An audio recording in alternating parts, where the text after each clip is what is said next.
sens de variation d'une suite, point méthode et exemple. Alors, étudier le sens de variation d'une suite, U de n, c'est chercher si cette suite est croissante, décroissante ou constante, à partir d'un certain rang. Deux méthodes pour cela. Première méthode, on va étudier le signe de un plus 1 moins un. Si un plus 1 moins un est strictement positif à partir d'un certain rang k, alors la suite est strictement croissante. Si c'est égal à 0 à partir d'un certain rang k, alors la suite est constante. Et enfin, si c'est négatif, à partir d'un certain rang k, alors la suite est strictement décroissante. Deuxième possibilité, c'est de comparer un plus 1 sur un avec 1. Mais pour utiliser cette méthode, il faut d'abord s'assurer que un est strictement positif à partir d'un certain rang k. Alors si c'est le cas, eh bien si un plus 1 sur un est strictement supérieur à 1 à partir d'un certain rang k, alors la suite est strictement croissante. Parce que un plus 1 sera strictement supérieur à un. Si un plus 1 sur un est égal à 1 à partir d'un certain rang k, alors la suite est constante. Parce que un plus 1 dans ce cas de figure sera égal à un. Et enfin, si un plus 1 sur un est strictement inférieur à 1 à partir d'un certain rang k, alors la suite est strictement décroissante. Parce que dans ce cas de figure, un plus 1 sera strictement inférieur à un. Alors on va traiter 3 exemples, et le premier on va le traiter avec les deux méthodes. Alors ici on va étudier le sens de variation de la suite un, défini pour tout antinaturel n, par un est égal à 2n sur n plus 1. Alors la première méthode, c'est de faire la différence entre un plus 1 moins un. Et rappelons ici ce que l'on vient de dire d'un point de vue méthodologie. Alors je vais calculer, donc ici j'ai un plus 1, ici j'ai un. Je vais réduire cette partie-là, donc en développant, ça me donne 2n plus 2, et au dénominateur, n plus 2. Maintenant, si je veux poursuivre le calcul ici, bien, j'ai deux fractions, il faut les mettre au même dénominateur. Donc je vais multiplier la première en haut et en bas par n plus 1, et la deuxième par n plus 2. Je vais réduire, je vais mettre tout au même dénominateur, et à partir de là, je vais développer mon numérateur. Donc 2n fois n, ça me fait 2n carré, plus 2n fois 1, ça me fait 2n, plus 2 fois n, ça me fait 2n à nouveau, plus 2 fois 1, ça me fait 2. Et de l'autre côté, moins 2n fois n, ça me fait moins 2n carré, et moins 2n fois 2, ça me fait moins 4n. Ici, je peux réduire cette expression, 2n carré moins 2n carré, eh bien, ça se simplifie. Plus 2n moins 4n, là aussi je peux simplifier. Il me reste donc 2. Donc un plus 1 moins un, ça fait 2 sur n plus 2, facteur de n plus 1. Or, n plus 2, ben, c'est strictement positif parce que n est un entier naturel, c'est-à-dire 1, 0, 1, 2, 3, 4, 5, 6.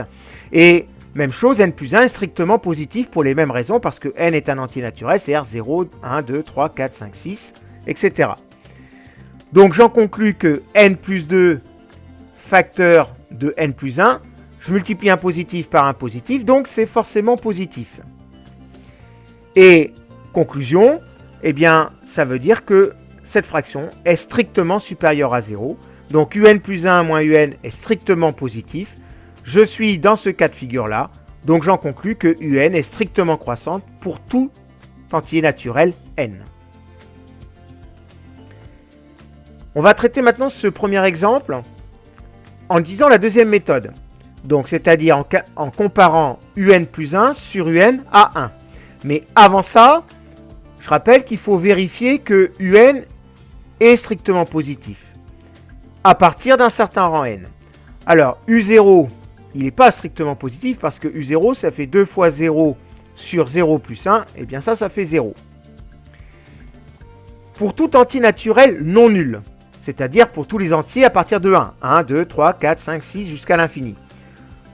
2 fois n, ça strictement positif, et n plus 1, ça strictement positif. Conclusion, ça, c'est donc strictement positif, parce que je divise un nombre strictement positif par un nombre strictement positif, donc c'est strictement positif. Donc, j'en conclus que UN est strictement positif pour tout antinaturel non nul.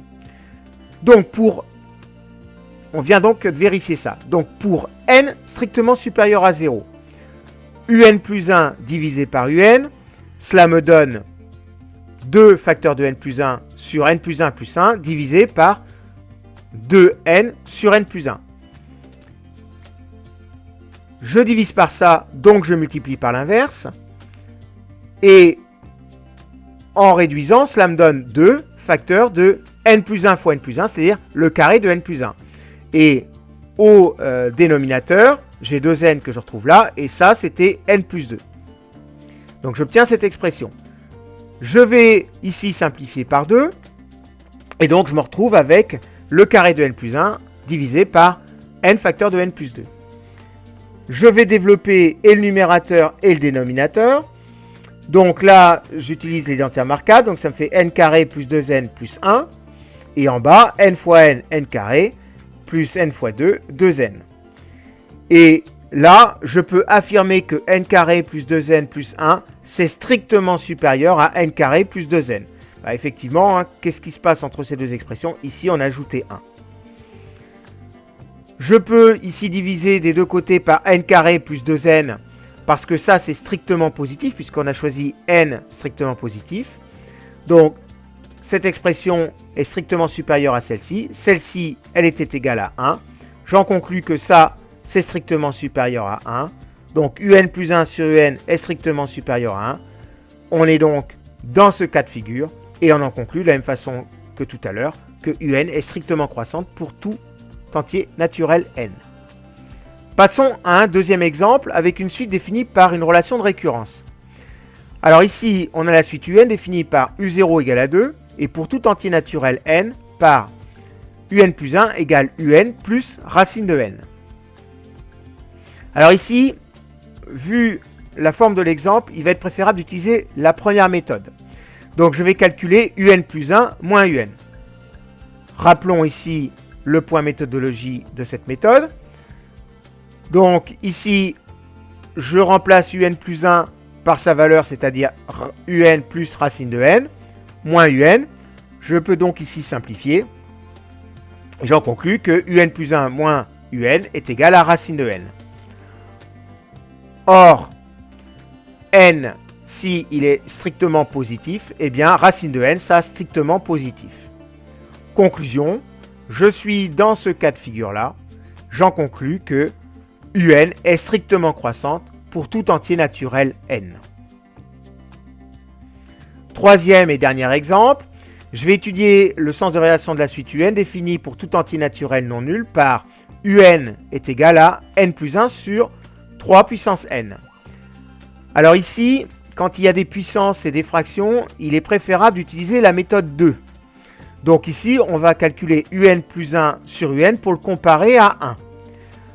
Alors, rappel de la méthode. Donc, avant de commencer les calculs, il faut d'abord que je vérifie que un est bien strictement positif à partir d'un certain rang K. Alors ici, dans les faits, pour tout entier naturel non nul, n plus 1 est toujours strictement supérieur à 0, hein, parce que je peux remplacer n par 0, 1, 2, 3, 4, 5, bien, ça, ce sera toujours strictement supérieur à 0.